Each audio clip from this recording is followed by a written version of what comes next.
할렐루야. 우리 서로 인사하겠습니다. 하나님 은혜가 함께 하시기 바랍니다. 반갑습니다.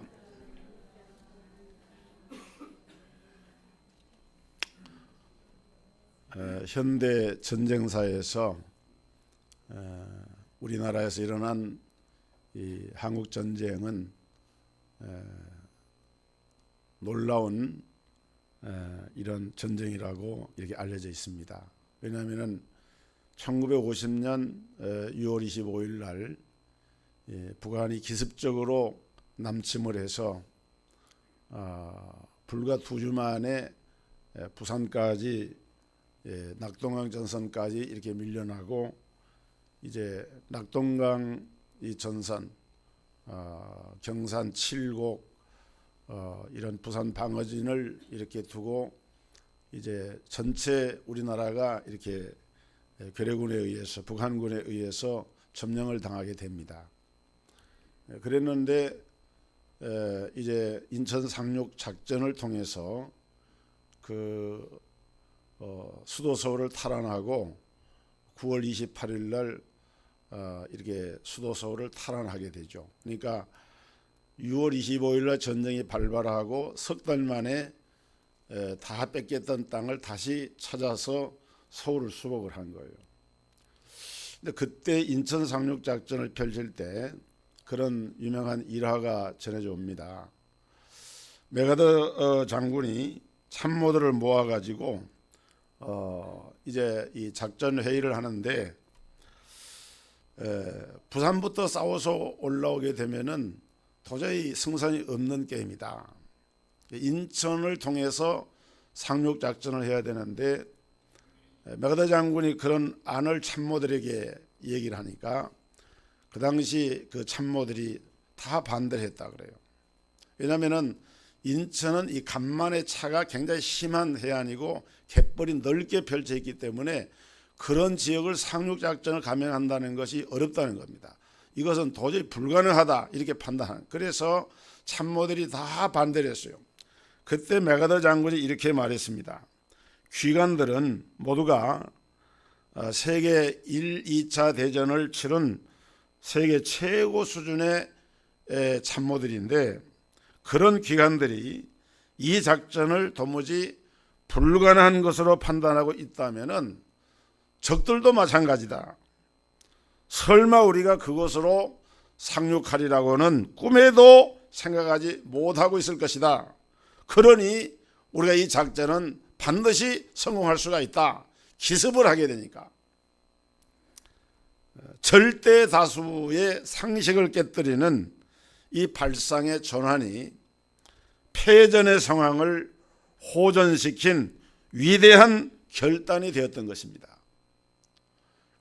하나님께서 하시는 일도 어쩌면은 이 메가더 장군은 기도의 사람이고 그 영국의 스코틀랜드 그 조상이 이렇게 이민한 그 후예인데 굉장히 그 신앙이 강한 그런 사람이었습니다.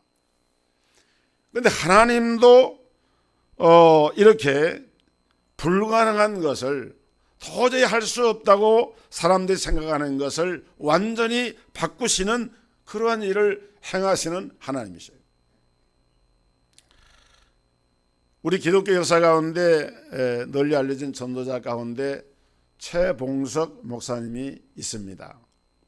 최건능 목사라고 이렇게 알려진 분이죠. 이분은 얼마나 전도에 열심을 했던지 이분은 가서 전도할 때 다른 말 안 했어요. 예수 천당 불신지옥 이렇게 외쳤어요. 깜짝깜짝 놀라도록 예수 천당 불신지옥 이렇게 외쳤습니다. 한 번은 읍내에서 전도를 하는데 예수 천당 불신지옥 이렇게 외치니까 일본 순사가 말을 타고 가다가 말이 놀래가지고 앞발을 휘잉하고 드니까 순사가 보기좋게 말에서 떨어졌습니다. 그러니까 기분이 나쁘니까 이 최건능 목사님을 불러다가 왜 이렇게 거리에서 함부로 소리를 지르냐 이렇게 다그치니까 최건능 목사가 그 일본 순사에게 말하기를 당신은 여기 교통을 정리하고 하기 위해서 온 순사 날이지만은 나는 하나님 나라의 이 사람들을 천국과 지옥으로 가는 길을 가르쳐주는 그런 일을 하기 위해서 나는 외치는 사람이라고 이러면서 복음을 전했다 그래요. 한 번은 저 강원도 산골에 가서 복음을 전하는데, 강원도에 뭐 집들이 화전면들이 이렇게 산간에 다 널려 있지 않습니까? 다리도 아프고 힘도 들고 꾀를 냈습니다. 사람들이 다 밭에 나가 일을 하는데 다 일일이 가서 하려니까 쉽지가 않은 거죠. 사람들이 보일 만한 이런 곳에 딱 서가지고는 갑자기 아이고 배야 아이고 배 하면서 자리에서 막 소리를 치면서 이제 꼬꾸라진 거예요. 그러니까 들에서 일하던 사람들이 일하다 말고 웬 사람이 아이고 죽겠다고 하니까 달려와서 한 20-30명이 모였습니다. 그때 이 최권능 목사님이 이분들에게 얘기하기를, 여러분 예수 믿으십시오. 예수 안 믿으면 다 죽습니다. 예수 안 믿으면 다 죽습니다. 사람 죽는 거요. 예수 믿어야 됩니다. 그러니까 이 사람이 예수쟁이가 전도하러 왔구나. 화전맨들이 그걸 딱 보는 순간에 얼마나 밭에서 일하다 말고 시간 뺏기죠. 걸어 내려왔죠. 사람 죽는다고 해서 살려고 와봤더니 딴소리 하니까 화가 나겠어요. 그러니까 막대기를 들어가지고 말이야 막 치려고 사람들이 화가 나서 달려오는 거예요. 그렇게 이제 도망을 갔어요. 도망을 가면서 가슴에서 무언가를 이렇게 꺼내가지고 착 보여주면서 아멘거사 출두요 또 그랬어요. 그러니까 사람들이 그때만 해도 좀 어두운 시절이라 아멘거사가 왔다 그러니까 깜짝 놀래가지고 사람들이 또 놀래가지고 벌벌 떨면서 아이고 아멘거사가 오셨는데 이거 큰일 났다고 말이야. 이게 알고 보니까 이 메달인데 뭐냐면은 평양신학교에서 공부할 때에 이분이 전도를 너무 열심히 하니까 전도상을 줬는데 전도 메달상을 준 거예요. 전도 메달상을 준 걸 딱 내놓으면서 나는 사람이 보낸 아멘거사가 아니라 하나님이 보낸 아멘거사인데 하나님을 섬기지 않고 않으면은 죽고 살지 못할 것이요 라고 하면서 거기서 또 이제 복음을 전하는 거예요.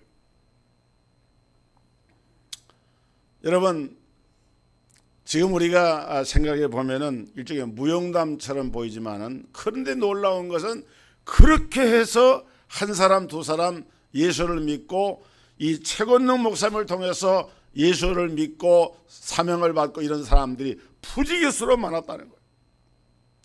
사람이 생각해 볼 때는 그렇게 해가지고 과연 예수를 믿겠는가 라고 생각할 수가 있지만은, 근데 그렇게 하는데도 불구하고 그 최 목사님을 통해서 많은 사람들이 예수를 믿게 되었습니다.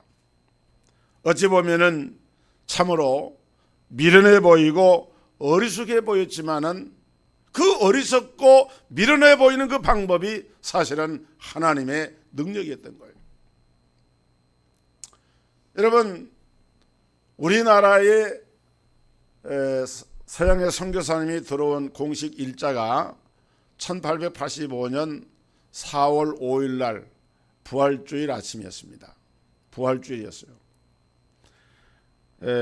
이때 처음으로 복음이 들어와 가지고 10년이 지난 1895년도에 그 당시 전국에 예수 믿는 신자 수가 몇 명으로 집계되는 거 하면 10년 만에 746명이었습니다. 이건 우리 한국 교회사의 중요한 기록에 나오는 얘기예요.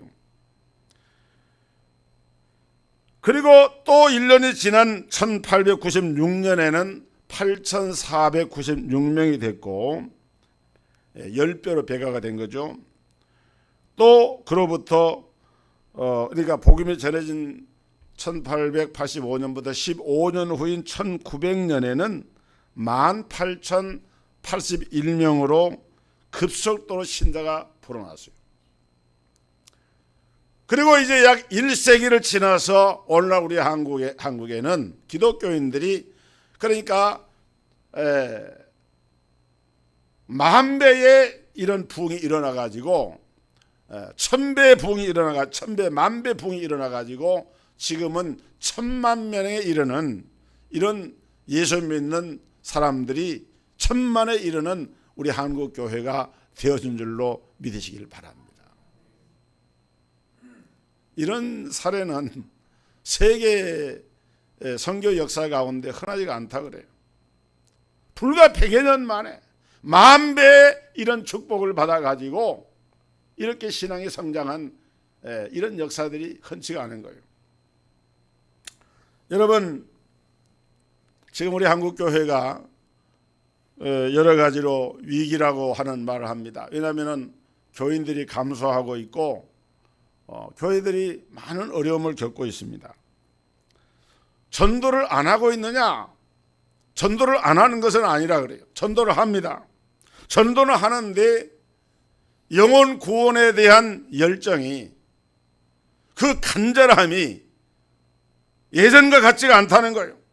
인간적인 방법을 가지고 전도를 하는데 과연 그것이 하나님이 기뻐하시는 전도의 방법인가? 전도하는 자세인가? 여러분, 전도라고 하는 것은 사람이 연구하고 고안해서 만들어낸 것이 아닙니다. 전도는 하나님이 성경에 하나님의 구원 전략으로 이렇게 보여주신 것이 하나님의 전도였어요. 사도 바울은 고린도에서 전도를 하는데 그 당시 고린도는 헬라 문화의 꽃이 핀 도시라 이렇게 일컬어질 만큼 아주 헬라 문화가 이렇게 번성한 그런 도시가 고린도였습니다. 그 고린도에서 바울이 전도할 때 바울은 어떤 고백을 했습니까? 십자가의 도를 전했다 그랬어요. 십자가의 도가 멸망하는 자들에게는 미련한 것이로되 구원을 얻는 우리에게는 하나님의 능력이라 이렇게 선포를 했습니다. 십자가의 도가 미련하게 보이고 어리숙해 보이고 하지만은 그 안에 무엇이 있느냐? 하나님의 능력이 담겨 있는 것이 십자가의 도다. 여러분, 예수 그리스도의 복음, 예수 그리스도의 십자가라는 이 복음을 전함으로써 우리 기독교를 땅끝까지 확장시키겠다고 하는 것은 도저히 말이 되지 않는 무리한 계획이었습니다. 세상에 똑똑한 사람들, 학자들, 지식인들, 배웠다는 사람들이 볼 때에는 예수쟁이들이 십자가 복음의 도를 전한 그것으로 세계를 복음화한다, 이거는 도저히 이루어질 수가 없는, 있을 수가 없는 그런 이야기였다는 거예요. 도무지 통할 것 같지 않는 무리한 계획인데, 그런데 하나님은 사도 바울 같은 그런 전도자의 입을 통해서 다른 방법이 아니라 바로 이 십자가의 도의 복음을 전하는 것으로 하나님의 구원 계획을 이루시기를 원하셨고 또 그 일이 이루어지고 있다는 거예요. 오늘 여기서 우리는 이제 몇 가지를 좀 생각해 볼 필요가 있는데, 첫째는 왜 십자가와 이 전도가 하나님의 방법이고 하나님의 능력인가 하는 거예요. 왜 이런 방법이 하나님의 능력인가? 여러분, 그 첫째 이유는 인간의 죄의 문제를 해결하는 유일한 방법이 십자가와 복음의 능력이기 때문인 것입니다. 우리 인간이 가지고 있는 죄의 문제, 죄의 삭은 사망이고 사망 후에는 심판이 있고 심판받아서 영원히 지옥의 형벌에 들어가는 존재로 전락한 우리 인생에게 있어서 그 죄인을 구원하는 유일한 방법이 무엇이냐? 그것이 바로 십자가와 복음이라는 거예요. 우리 예수님이 십자가를 지시고 죽으신 것은 에덴 동산에서 하나님과 맺으신 하나님의 언약에 근거하기 때문입니다. 거기 보면은 선악을 알게 하는 나무의 실과를 먹지 말라. 먹는 날에는 정령 죽으리라. 하나님이 에덴 동산에 선악을 알게 하는 나무를 두셨어요. 동산의 모든 나무의 실과는 먹을 수가 있지만은, 그러나 동산 중앙에 있는 선악을 알게 하는 나무의 열매는 먹지 말라. 먹이면 정령 죽으리라. 이 하나님이 세우신 언약입니다. 그런데 아담과 하와가 먹지 말라 금하신 선악과를 먹음으로 범죄하고 말았습니다. 그러므로 이 죄를 지은 자를 구하려고 하면은 정령 죽으리라 한 이 말씀이 응하게 되는데, 그래서 우리 인간의 이 죄의 문제를 해결을 하기 위해서는 누군가가 피를 흘려야 되는데, 그 피를 흘려야 될 그 누군가는, 그분은 죄가 없는 무죄한 인생을 가진 분이 되어야만 하고, 그 무죄한 인생을 가진 유일한 분이 성령으로 잉태하셔서 이 땅에 오신 하나님의 독생자 예수 그리스도만이 그 유일한 대안이 되는 거예요. 그래서 예수님은 이 땅에 오셔서 인간의 몸을 입고 오셔서 우리의 모든 죄의 짐을 지시고 십자가의 피를 흘리시고 죽어주신 거예요. 히브리서 9장 22절에 보면은 피 흘림이 없은즉 사함이 없느니라. 피를 흘림이 없으면은 죄 사함이 없어요. 그래서 예수님의 죽음을 가리켜서 대속의 죽음이다. 대신해서 죽으신 죽음이라 이 말이에요. 원래 예수님은 죄가 없기 때문에 그분은 죽어야 할 뿐이 아니에요. 죽을 사람은 누굽니까? 죄 지은 우리가 죽어야 되죠. 그런데 무죄하신 죽을 필요가 없는 예수님이 우리를 위해서 대속의 죽음을 죽어주심으로 그 예수님의 죽음을 인하여서 그 예수를 믿는 믿음을 가지고 우리는 예수 안에서 죄의 속량을 받게 되고 죄의 사함을 받게 됐어요. 여러분, 세상 일에는 대안이라고 하는 것이 있어요. 옛날에 어려울 때 꽁보리밥도 없어서 밥을 먹지 못했다 그러니까 어떤 아들이 그러면 라면을 먹지 그래. 그때는 라면도 없었어요. 라면이 안 나올 때니까. 네? 여러분, 우리가 음식은 이것을 먹다가 이것이 싫으면 저것을 먹을 수도 있고, 옷도 이것을 입다가 좀 실적 나면 다른 옷을 입을 수도 있고, 모든 세상 일이라고 하는 건 대안이라고 하는 게 있어요. 그런데 하나님의 사람을 구하는 일에는 대안이 없습니다. 왜냐하면 이 세상 사람들은 의인이 하나도 없기 때문에, 예수님 외에는 의인이 없기 때문에, 예수님이 피 흘려 죽으시는 그 일 외에는 대속의 길이 없기 때문에, 방법이 없기 때문에 예수 죽음 외에는 다른 대안이 없어요. 천하 인간의 구원 얻을 만한 다른 이름을 너에게 주신 일이 없다. 오직 유일하신 구주 예수, 예수님 한 분만으로만 하나님이 구원의 길을 우리에게 주신 거예요. 오늘날 자유주의자들, 종교다원주의자들, 이런 사람들은 헛소리합니다. 예수 외에도 구원이 있다 그러고 교회 밖에도 구원이 있다 그러고, 이런 이야기들은 전부 다 세상 철학과 문화에서 나온 말이지 성경이 가르치는 말이 아니에요. 여러분, 1990년에 1월 달에 스위스의 쥐리 근교에 있는 바르라고 하는 곳에서 바르 스테이트먼트, 이 바르 선언이라는 것을 개신교 신학자, 캐톨릭 신학자, 그 다음에 그 그리스 종교의 신학자 40여 명이 모여가지고 소위원회를 WCC에서 세계교회협의회에서 위원회를 만들어가지고 거기에서 이 바르 선언문이라는 걸 발표했는데, 그 바르 선언문에서 뭐라고 얘기한 줄 압니까? 모든 종교는 그들의 믿는 그 신은 하나님께서 그런 영성을 그들에게 부여해가지고 믿게 했기 때문에 어떤 신을 믿든지 간에 결국은 그 신을 믿는 그 믿음으로 말미암아 구원에 이르게 된다라고 하는 취지로 선언한 것이 바르 선언이에요. 잘못된 선언입니다. 사탄의 선언이에요. 그래서 우리가 오늘날 우리 한국교회에서 WCC를 찬성하느냐 반대하느냐 논란이 많을 하는데, WCC를 우리가 용인할 수 없는 이유가 바로 여기 있는 거예요.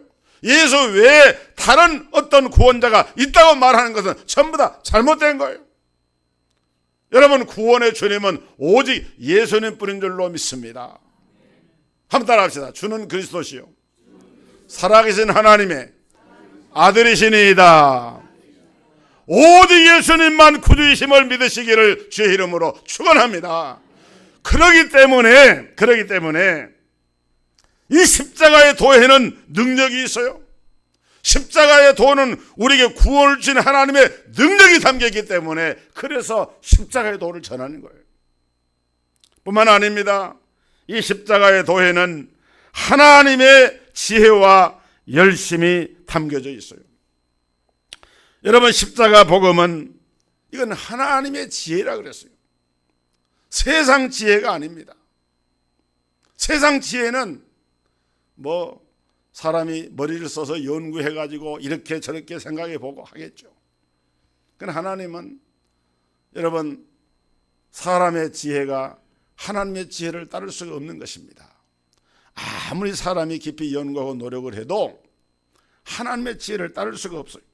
그래서 하나님은 답답하고 어리석어 보이는 그 속에다가 하나님의 지혜를 담아가지고 그것도 한두 해가 아니고 수천 년 동안 지속적으로 그 일을 계속해 오셨습니다.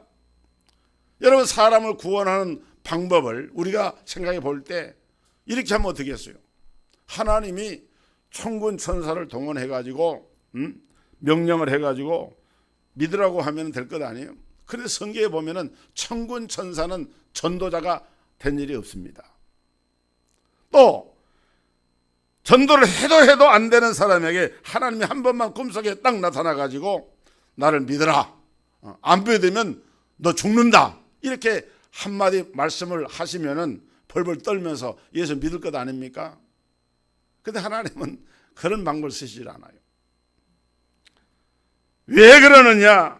십자가가 하나님의 지혜고 하나님의 능력이 되기 때문에 하나님은 사람이라고 하는, 우리라고 하는 이 도구를 통해 가지고 복음을 전하고 그 복음을 통해서 예수를 믿고 구원받기를 원하시기 때문에 하나님은 우리 인간에게 의지를 주셔가지고 우리 인간의 의지와 결단을 통해서 내가 내 마음속에 예수를 구주로 영접하고 믿고 받아들이는 이런 개인적인 회심의 결단을 가지고 주님을 믿도록 그렇게 하나님 만드신 거예요.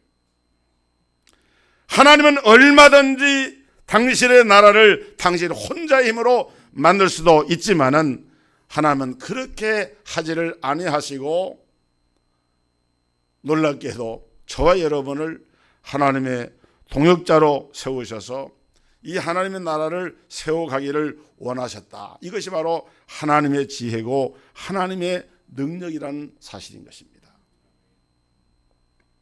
그 일을 위해서 이 위대한 영광의 자리에 하나님이 저와 여러분을 초대해가지고 야, 우리가 이 일을 같이 하자, 이렇게 하나님 불러주신 거예요. 여러분, 우리가 예수를 믿고 이 자리에 있게 된 것은 이처럼 우리가 하나님의 동역자가 됐다고 하는 의미가 있는 것입니다. 그렇기 때문에 오늘 우리는 이 감격 속에서 하나님을 예배하고 이 예배 자리가 여러분이 어떤 일보다도 아름다운 자리고 복된 자리인 것을 믿으시기를 주의 이름으로 축복합니다. 축복합니다. 네. 그런데 왜 십자가의 도가, 왜 이 복음의 전도가 미련하게 보입니까? 분명히 성경에 그랬어요. 세상 사람들이 볼 때는 미련하게 보인다 그랬어요. 그거는 십자가의 도가 우선 이해가 안 되는 거예요. 사람들은 어떤 생각이 있느냐? 사람은 공로주의라고 하는 게 있습니다. 그리고 업보사상이라고 하는 것이 있고, 사람은 어떤 원인과 이 결과에, 물론 이것을 우리가 성경에서 다 부정하는 건 아니지만은 사람들은 무언가를 내가 얻는다라고 할 때에는 거기에 해당되는 대가를 지불해야 된다 하는 생각을 갖는 거예요. 그러니까 여러분, 우리가 죄인이 죄의 사함받고 의인이 되고 지옥의 형벌을 당할 자가 천국의 영생의 복락의 자리에 들어가는 이 일을 위해서 오늘 우리가 하나님 앞에서 한 것이 있습니까? 우리가 뭘 공로가 있어가지고 수고해가지고 노력을 해가지고 우리가 의인이 되거나 우리가 하나님의 구원받은 백성이 된 것이 아니잖아요. 그러니까 믿음 안에서 보면은 참 감사한 일이지만은 믿지 않는 사람이 딱 들어볼 때 예수 믿으면 죄 사함 받고 의인이 되고 구원받아서 천국에 간다, 그 말이 이런 우리 인간의 일반적인 상식이나 경험의 법칙에서 볼 때에 이게 말이 안 된다는 거예요. 이해가 안 된다는 거예요. 모든 세상의 귀한 것들은 뭘 지불합니까? 돈을 지불하잖아요. 요만한 것 하나라도 우리가 공짜로 얻는 건 아니잖아요. 다 돈을 지불해야 얻게 되는 거예요. 그러니까 그런 관점에서 볼 때 사람들은 구원에 대해서도 무언가 내가 대가를 지불해야만 얻게 된다라고 하는 생각을 하기 때문에 이 복음 전도를 통해서 하나님의 은혜를 받고 구원을 받는다 하는 이런 말을 들을 때에 그 말이 마음속에 들어오질 않는다 이거예요.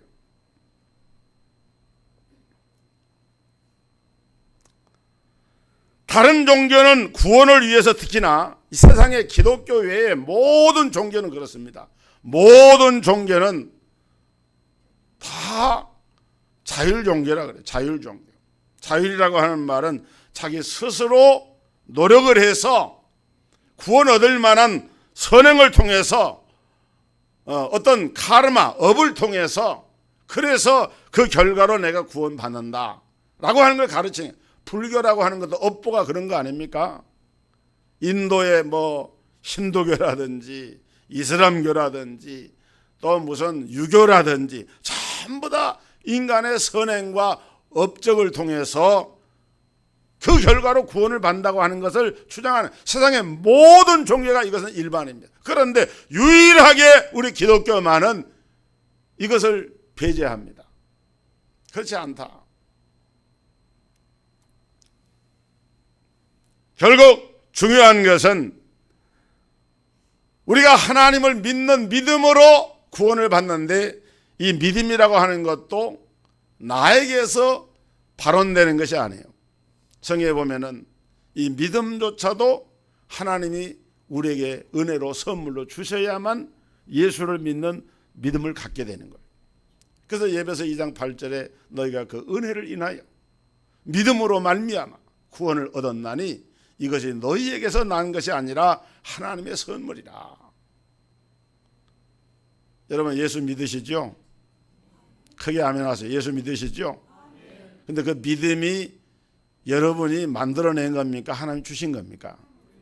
그렇습니다. 하나님이 주신 거예요. 저는 그런 생각을 해봅니다. 내가 어떻게 예수를 믿게 되었을까? 누군가가 전도자에 의해서 복음을 전하고 복음을 들었죠. 그리고 그것이 이제 이해가 되는 거예요. 이해가 된다는, 깨달아진다 그 말이죠. 이 깨달아지는 것이 이때 누가 역사하냐면 성령이 역사하는 거예요. 성령님이 역사하셔야만이 깨달아져요. 이해가 되는 거예요. 받아들여져요. 그렇구나. 어느 한순간에 내가 하나님의 은혜로 말미암아 이 놀라운 주님의 피 흘리심의 대속의 죽음이 나를 위한 것이었구나. 눈물이 나면서 가슴이 울렁거리면서 감동이 되어지면서 주님이 나를 위해서 피를 흘려주셨네. 너무 감사한 일이야. 그것이 마음에 와 닿는다 그 말이에요.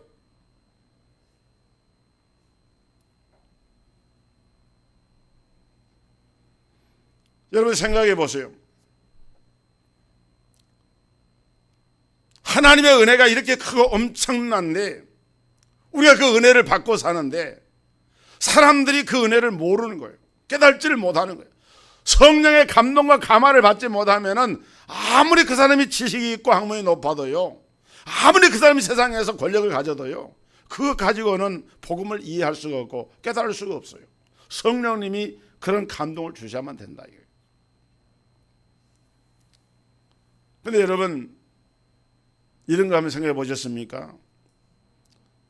지금 숨 쉬고 계시죠? 숨을 못 쉬면 어떻게 됩니까? 죽습니다. 숨 못 쉬면 죽어요. 근데 숨 쉴 때 우리 코로 들어오는 것이 공기인데 여러분 공기를 이렇게 마시면서 공기값을 누구한테 준 적이 있어요?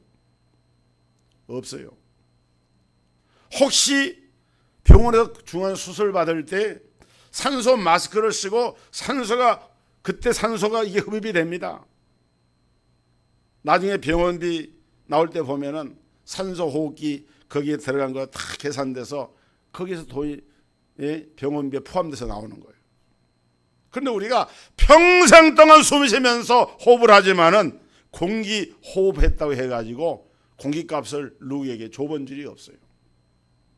만약에 하늘의 태양이 없어진다고 하면은 모든 생명체는 죽고 맙니다. 겨울이어도 우리가 겨울을 이겨낼 수 있는 것은 하늘에서 햇빛이 비치기 때문에 그 빛을 통해서 겨울도 이기고 사는 것 아닙니까? 그렇지만 이 햇빛을 우리가 받는다고 해서 그 햇빛 받는 것을 돈으로 지불하고 있는 사람이 있는가요? 아무도 없어요. 우리가 마시는 물도 물론 수도 요금은 조금 내지, 정수기 물은 조금 내죠, 돈을. 근데 사실은 그 정수기나 수도 요금 물 내는 것은 물 자체에 비용을 지불하는 것이 아니고 물을 관리하는 수도국이나 또는 정수기 회사에다가 그 물을 관리하는 그 관리비의 일부를 내는 것이지 그것이 우리가 물 자체의 값은 아니에요.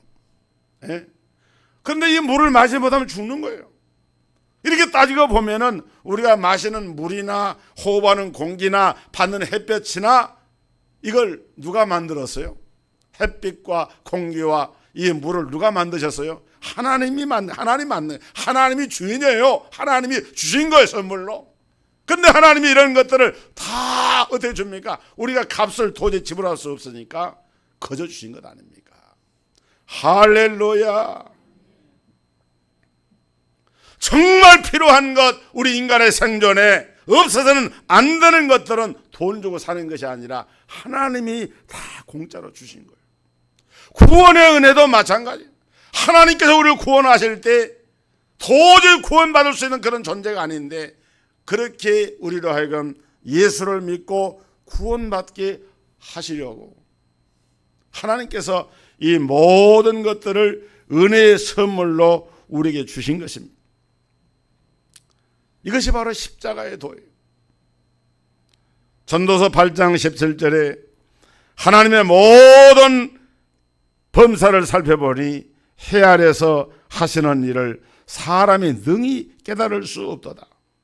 사람이 아무리 애써 궁구할지라도 능히 깨달지 못하나니 비록 지혜자가 안오라 할지라도 능히 깨달지 못하리로다. 하나님이 깨달게 주셔야 깨닫는 것이지 사람이 깨달지 못한다는 거예요.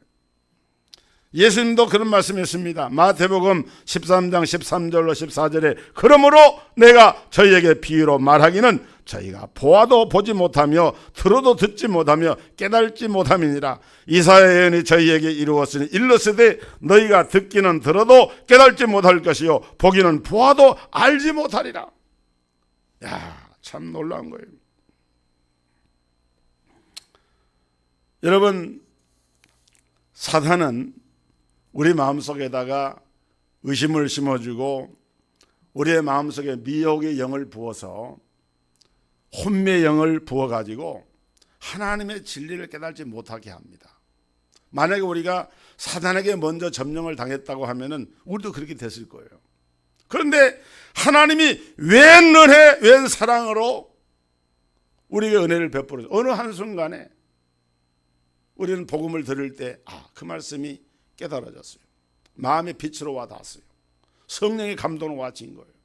그래서 우리가 예수를 그리스도로 믿고 고백하면서 하나님의 자녀가 되고 구원받은 백성이 된 거예요. 여러분, 하나님의 구원의 자녀는 한번 택하신 자녀들은 요한복음 10장 28절 보니까 내게 이르오는 자 내가 하나도 버리지 아니하고 하나님의 구원을 다 성취한다 그랬습니다. 끝까지 구원을 성취한다 그랬어요. 여러분, 이 약속을 믿고 감사하세요. 의심하지 마세요. 하나님이 우리의 행위로서 구원을 받는 것이 아니라 하나님의 은혜로 구원받았기 때문에. 그래서 사도 바울 같은 분은 나의 나 된 것은 하나님의 은혜로 된 것이니 내게 주신 그의 은혜가 헛되지 아니하여 내가 모든 사도보다 더 많이 수고하였으나 내가 아니요 오직 나와 함께 하신 하나님의 은혜로다. 그는 하나님의 은혜를 찬송했어요. 나의 나 된 것은 오직 하나님의 은혜로 된 것이다. 여러분, 우리 성도들에게 이런 고백이 있게 되기를 주의 이름으로 축원합니다. 그리고 여러분 좀 전도 좀 하세요. 전도해야 됩니다. 우리 저 성가대 오늘 찬양 보니까 남자 찬양단이 한 사람도 자리를 앉지를 못했어요. 예. 예. 우리 저 지입사님 성호도 연호도 좀 다 불러냈어요. 우리 저 이태호 장로님도 아들 다 불러냈어요. 자리에 앉히고 찬양해야 돼요. 하나님 앞에. 여러분, 하나님의 은혜로 복음을 전달받게 되었고, 하나님의 은혜로 그 복음이 귀에 들리게 되었고, 하나님의 은혜로 그 복음이 믿어지게 되었는데, 이 모든 것이 전적으로 하나님의 은혜인데, 여러분, 우리가 예수를 믿은 것은 기적 중에 기적이고 하나님의 복 중에 복입니다. 이것보다 더 귀한 복이 없어요. 믿으시기를 주의 이름으로 축원합니다. 축원합니다. 믿음의 복을 하나님께서 우리가 주신 것이 너무 감사한데, 아직도 내 가족 중에, 내 자녀 가운데, 내 부모 형제 가운데 예수 믿지 않는 이가 있다. 이게 우리 책임인 거예요. 제가 얘기만 하고 말씀을 마치겠습니다. 어떤 할머니가 글을 몰라요. 거기다가 시각장애를 가지고 있기 때문에, 그런데 이분이 예수를 믿고 전도를 기가 막히게 잘하는 거예요. 어떻게 해서 그렇게 전도를 잘하게 됐는가? 이분이 교회 나가서 예수를 믿고 믿음이 와지니까 어느 날 목사님이 이렇게 얘기했어요. 목사님, 여기 성경책에 요한복음 3장 16절을 찾아서 그 밑에다가 좀 빨간 줄을 그어주세요. 이 목사님이 그 할머니가 눈도 안 보이고 하는 걸 알기 때문에, 글을 모르는 분이기 때문에 저분이 왜 그러시나. 그래서 이제 요한복음 3장 16절을 찾아가지고 그 밑에다가 빨간 색연필 줄을 이렇게 밑에다 그어줬어요. 그 성경책을 들고 이 할머니가 복음을 전해야 되겠다. 그래서 동네 사시는 동네에 그 중학교가 있는데, 중학교 학생들이 공부 마치고 이제 하교하는 시간이 되면은 학교 정문 앞에 딱 있다가 할머니가 지나가는 학생 아무나를 보고 부른대요. 그 부르면은 할머니가 부르니까 학생이 올 것 아닙니까? 사실 할머니가 나 좀 도와줄 수 있겠어 학생. 눈 못 본 할머니가 도와달라 하니까 학생이 도우려고 이렇게 귀를 기울이고 가까이 이렇게 보니까, 지금 내가 좋아하는 책이 있는데 눈이 잘 안 보여서 볼 수가 있어야지. 그래서 말인데 여기 이 빨간 줄 좀 쳐놓은 거 좀 읽어주겠나? 그러면 아이가 그냥 읽는데, 이렇게 하나님이 세상을 이처럼 사랑하사 독생자를 주셨으니 이는 저를 믿는 자마다 멸망치 않고 영생을 얻게 하려 하심이니라. 할머니한테 그 책을 읽어드리고 가려고 하는데 할머니가 아이 학생 고맙네. 그런데 학생 방금 읽은 말이 무슨 뜻인지 알겠어? 이렇게 묻는데요. 잘 모르겠어요. 내가 가르쳐 줄게. 이 말씀은 하나님께서 우리를 사랑하셨다는 거야. 나와 학생을 사랑하셔가지고 하나님이 그분의 하나밖에 없는 외아들을 이 생에 보내셨는데, 누구든지 예수를 믿으면은 하나님의 자녀가 되게 하신다는 거야. 그리고 얘기를 한다는 거예요. 그래서 한 사람 한 사람 복음을 전해가지고 이 할머니 통해서 예수 믿는 사람이, 많은 사람이 예수를 믿게 됐다는 거예요. 우리 인간이 보기에는 십자가의 도가 미련하고 전도가 가장 미련하게 보이지만은, 그러나 하나님 보시기에는 가장 강력한 능력이고 지혜임을 잊지 마시기를 주의 이름으로 축복합니다. 기도하겠습니다. 하나님 아버지, 십자가의 도가 믿지 않는 자들에게는 미련한 것이요 구원을 얻는 우리에게는 하나님의 능력이 됨이라. 사도 바울은 헬라의 꽃이 문화가 핀 도시 고린도에 복음을 전할 때 오직 십자가의 도만을 전한다고 했습니다. 오늘 저희들도 십자가의 도로 말미암아 죄의 사함을 받고 구원받은 하나님의 자녀들로서 우리에게 주신 이 복음전도의 바톤을 우리가 놓치지 아니하고 기독교 역사 가운데 계속해서 내려온 이 십자가의 복음의 도를 우리 시대에도 끊임없이 증거하고 전파해서 이 바톤을 이어줘서 하나님의 나라가 더 크게 확장되고 하나님의 복음이 많은 생명들을 구원의 길로 이끄는 일에 귀하게 동참할 수 있는 우리 모든 성도들 되게 하여 주옵소서. 예수 그리스도 이름으로 기도하옵나이다. 아멘.